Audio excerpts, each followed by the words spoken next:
बहुत समय पहले की बात है। एक गांव में तीन भाई रहते थे। रामू, श्याम, मोहन और उनके साथ उनकी माँ रहती थी। वे बहुत गरीब थे। उनका घर भी टूटा फूटा सा था। एक दिन उनकी माँ की तबीयत बहुत खराब हो जाती है। इसलिए उनकी माँ अपने तीनों बेटे से कहती है, बेटा, मेरा समय आ गया है।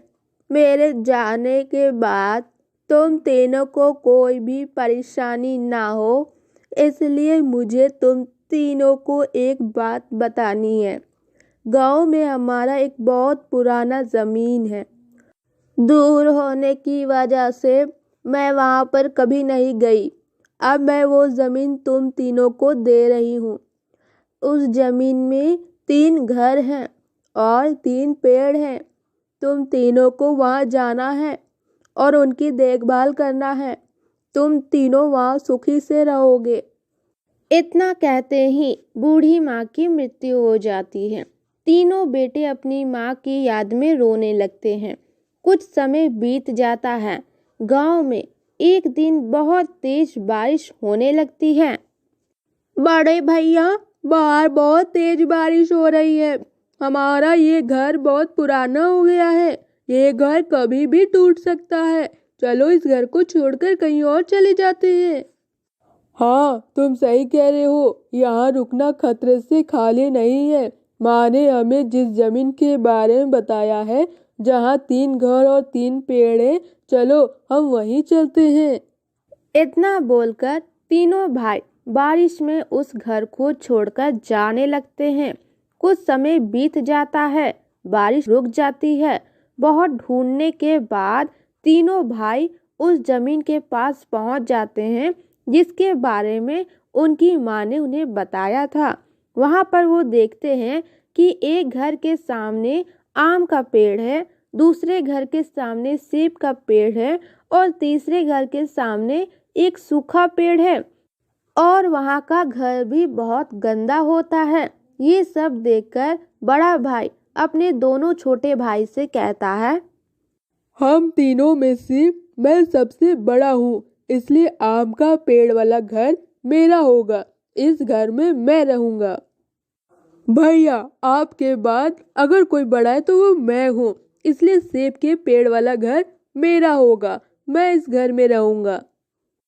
रामू, मैं तुम्हारा बड़ा भाई हूँ और बड़ा भाई होने के नाते मैं ये सूखे पेड़ वाला घर तुम्हें देता हूँ।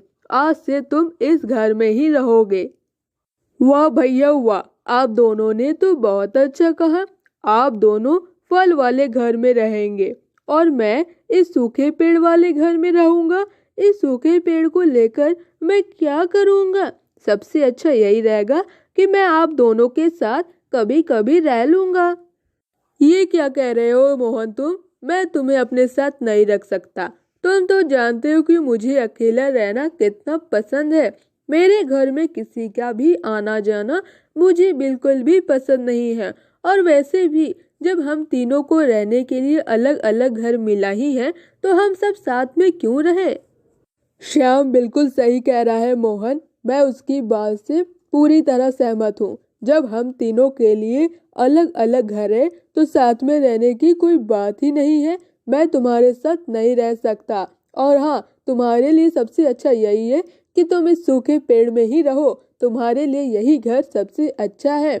जो घर मैंने तुम्हें दिया है, तुम उसी घर में रहोगे। ठीक है, अगर आप लोग यही चाहते हैं कि मैं आप सबके साथ नहीं रहूं, तो ऐसा ही होगा। मैं भी आप लोगों के साथ नहीं रहना चाहता। आप दोनों ने मुझे अपना असली चेहरा दिखा दिया है। आज के बाद से मैं कभी आप लोगों के साथ नहीं रहूंगा। जाइए, आप दोनों अपने घर में खुशी खुशी रहिए और मुझे अपने घर में रहने दीजिए। इतना कहकर मोहन बहुत उदास हो जाता है और सूखे पेड़ के पास जाता है और सूखे पेड़ से कहता है, आज ये दोनों जिस पेड़ को सूखा पेड़ कह रहे हैं और जिस घर को गंदा कहकर रहना नहीं चाहते हैं, एक दिन मैं इस सूखे पेड़ को हरा भरा बना दूंगा और इस घर को भी महल जैसा बना दूंगा। इतना बोलकर मोहन अपने उस गंदे घर में रहने लगता है। वहीं दूसरी तरफ रामू और श्याम भी अपने अच्छे वाले घर में रहने लगते हैं। एक दिन श्याम रामू के घर अपने घर का सेब देता है और ये मोहन देख लेता है। तभी मोहन श्याम से कहता है, भैया, आपने बड़े भैया को सेब दिया, मुझे भी सेब दीजिए। मोहन, तुम्हें नहीं पता, एक दिन रामू भैया ने मुझे आम दिए थे, इसलिए मैंने भी बदले में उन्हें कुछ सेब दिए। कुछ समझ में आया तुम्हें? उन्होंने मुझे कुछ दिया, इसलिए मैंने भी बदले में उन्हें कुछ दिया। लेकिन तुमने तो मुझे कुछ नहीं दिया, फिर मैं तुम्हें सेब क्यों दूं? श्याम की बात सुनकर मोहन बहुत उदास हो जाता है और रोज अपने सूखे पेड़ में पानी डालता है। ये सब देखकर रामू और श्याम दोनों ही मोहन पर हंसते हैं। अरे मोहन, तुम ये क्या कर रहे हो? तुम्हें क्या लगता है कि तुम इस तरह से सूखे पेड़ में पानी दे दोगे तो ये पेड़ पहले की तरह हरा भरा बन जाएगा? इस पेड़ में फिर से जान आ जाएगी। तुम तो बेवकूफ हो। इससे अच्छा है कि तुम इस पेड़ को काट कर बाजार में बेचो, तुम्हें कुछ पैसे मिल जाएंगे। तुम तो एकदम बेवकूफ हो, शुरू से ही तुम बेवकूफ रहे हो। वहीं दूसरी तरफ रामू आम के पेड़ को काटने के लिए आता है। ये देखकर आम का पेड़ डर जाता है और वो रामू से कहता है, रामू, तुम ये क्या कर रहे हो? तुम मुझे कैसे काट सकते हो? अगर तुमने मुझे काट दिया तो मैं तुम्हें फल कैसे दूंगा? मैं धीरे धीरे सूख जाऊंगा। मुझे मत काटो। चुप कर, मुझे तुम्हारी बात नहीं सुननी है। मुझे बहुत बड़ा घर बनाना है और उसके लिए मुझे तुम्हें काटना होगा। मुझे बहुत सारे पैसे चाहिए। तुम्हारे डाल को काटकर मैं बाजार में बेचूंगा और मुझे खूब पैसे मिलेंगे, जिससे मैं बहुत बड़ा घर बनाऊंगा।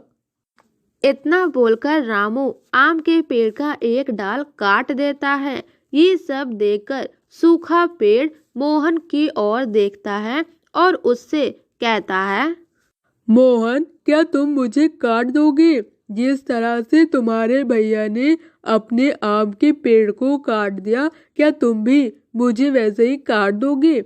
आम के पेड़ ने तो सब दिन रामू को मीठा आम दिया, रहने के लिए जगह भी दिया। इन सब के बावजूद रामू ने आम के पेड़ को काट दिया और मैंने तो तुम्हें कुछ भी नहीं दिया, तो क्या तुम मुझे भी काट दोगे? ये क्या कह रहे हो सूखा पेड़? अगर मुझे तुम्हें काटना ही होता तो मैं तुम्हें रोज पानी क्यों देता? मैं चाहता हूँ कि तुम पहले की तरह एकदम हरा भरा बन जाओ।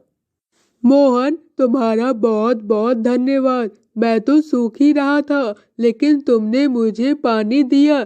ये मेरे लिए सौभाग्य की बात है कि तुम मेरे साथ हो। मुझसे जितना हो पाएगा मैं तुम्हारी मदद करूँगा। सूखे पेड़ की बात सुनकर मोहन बहुत खुश हो जाता है और बिना किसी स्वार्थ के रोज सूखे पेड़ को पानी देता है। वहीं दूसरी तरफ रामू और श्याम दोनों ही अपने आम के पेड़ और सेब के पेड़ को काट काट कर आधा कर देते हैं। इस तरह कुछ दिन बीत जाते हैं। एक दिन मोहन देखता है कि उसके सूखे पेड़ में खूब सारे पत्ते आ गए हैं और उनमें खूब सारे सोने, चांदी और हीरे लगे हुए हैं। ये देखकर मोहन जो है वो हैरान रह जाता है।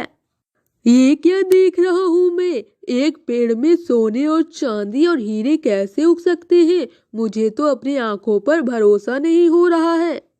डरो मत मोहन, मैं कोई साधारण पेड़ नहीं हूँ, बल्कि एक जादुई पेड़ हूँ। ये बात किसी को पता नहीं थी, सिर्फ मुझे ही पता थी। मुझे पानी की जरूरत थी।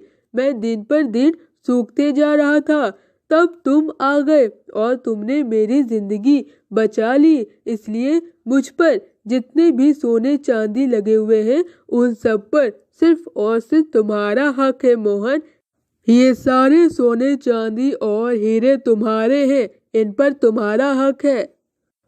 वहीं रामू और श्याम ये देखकर हैरान रह जाते हैं और अपने आप में पछताने लगते हैं। उन्हें अपनी गलती का एहसास हो जाता है। ये हमारे साथ क्या हुआ? हमने तो मोहन को सूखा पेड़ दिया था, लेकिन उसे तो सोने चांदी और हीरे का पेड़ मिल गया। मैं तो इस सूखे पेड़ को साधारण पेड़ समझ रहा था। हम दोनों कितने बेवकूफ निकले।